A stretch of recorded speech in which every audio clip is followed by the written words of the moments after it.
Alors, bonjour, je reviens avec la chronique sur la fête de Noël pour dire à ma fille ainsi qu'à mon fils qui veut bien m'écouter que Noël n'est pas une création de l'empereur Constantin, comme j'ai entendu certains pasteurs, je ne sais pas où est-ce qu'ils ont appris ça.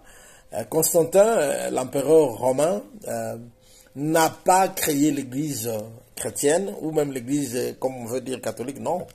Constantin, c'est un militaire qui venait en guerre, et lorsqu'il venait en guerre, il a eu à voir des signes que la religion chrétienne était réellement la religion divine, et quand il a pris le pouvoir à Rome, il a laissé faire les chrétiens.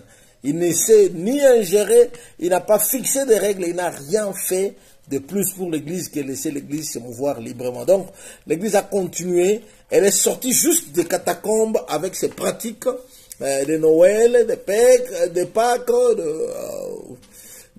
Pentecôte, ainsi de suite. Donc, laissez l'empereur Constantin à côté de Noël. De deux, il y a des amis qui viennent avec le mythe d'un soleil invaincu, d'une tribu du nord de l'Europe. Je leur dis d'abord tout de suite que en décembre, le soleil est très faible en Europe. C'est plutôt